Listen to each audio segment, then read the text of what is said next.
Survivors of the Holocaust, speaking out against this month's deadly attack on Israel and against the surge of anti-Semitism around the world. Our next guest was only 9 years old when he escaped Nazi Germany, joining his father in the United States with his mother and brother in 1939.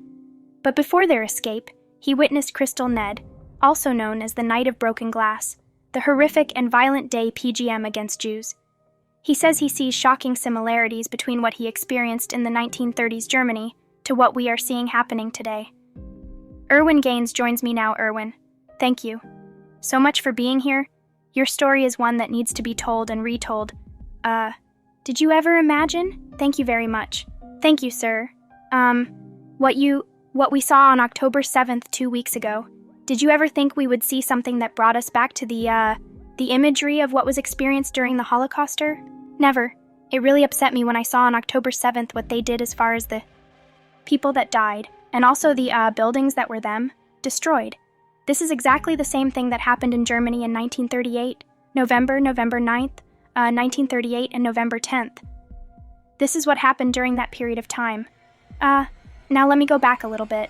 What happened in Germany? I was 5 years old and ready for school, but I could not go to school because the German people, the government, the Nazis, the Gapo said no Jewish students can go into a school in Germany. So my parents had to do was to find a Jewish school, which is about 35 miles from home. I had to use a train every morning to go to the school in what Germany now. I have here my last ticket that my parents purchased for me. You have it on the screen here. It is this ticket. Here's about 90 years old. When I came home from the school on November 9th, my mother was waiting for me at the train station, and she had which was not the usual. I usually walked the short distance back home from the train station. She had a banana with her, which was strange. Also, she gave me the banana so that I would not be terrified of what I was going to see as we walked home. I saw glass on the street, and in our front yard, all of our windows were broken. And as I walked inside the house, I saw that the Nazi youth, these is a Hitlerjugend, the Nazi youth, with a hatchet tore up all of our sofas. Our chairs smashed the pictures on the walls and did a lot of damage upstairs in our bedrooms. Our bedrooms, were heated by cold, fired, burning ovens. These were ripped from the foundation and thrown onto the beds. I'll never forget that sight as long as no doubt your father had already fled, right? And they were there. That was there to terrorize. My father.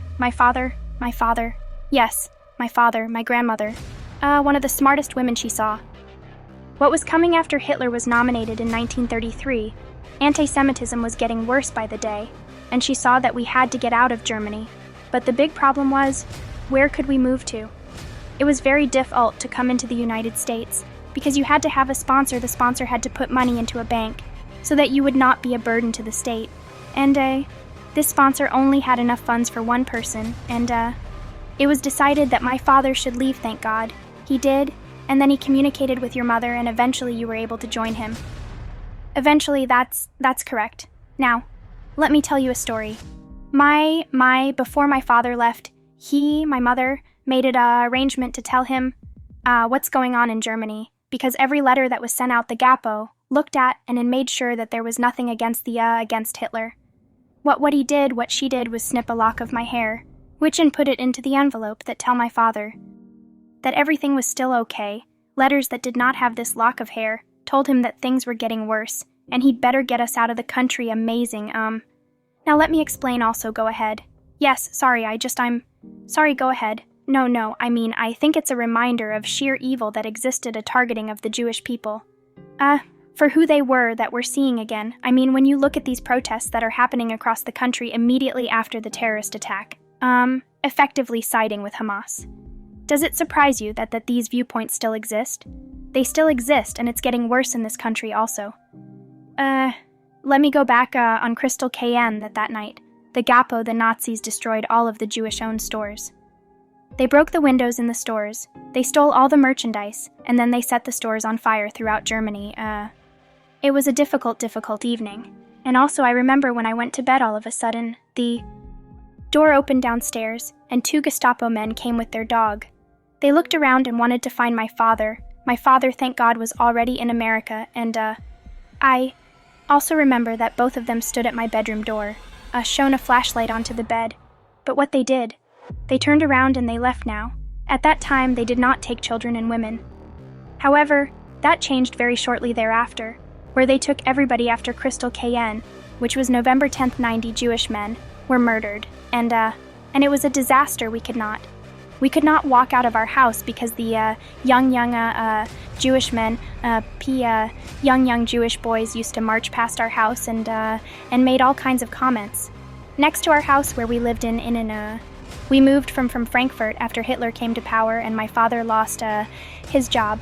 We moved to a small town called Bern, Castle CZ, which was on the Moselle, and we lived there, and we at that time next to our house in Bern Castle Coos, there was a tavern, and this tavern at night, the Gapo used to go there and have a good time, and they used to sing songs about killing the Jews. Now you can imagine we were in the house next door, and we were very, it was just a terrible situation. I can't imagine Iron Eye, and we got to leave it right there. But the comparison immediately came to mind. While you spoke as a 5-year-old, there are the 5-year-olds who were on those kutzas in the south of Israel, who woke up to terrorists in their communities, wanting to kill them, the hatred of Jews and the destruction of the Jewish people. The thread line from the Gestapo to Hamas is clear, and is something the Jewish people have had to fight back against and will continue to, and you're a living testament to it. Sir Aaron Gaines, thank you so much for sharing your story with us this morning.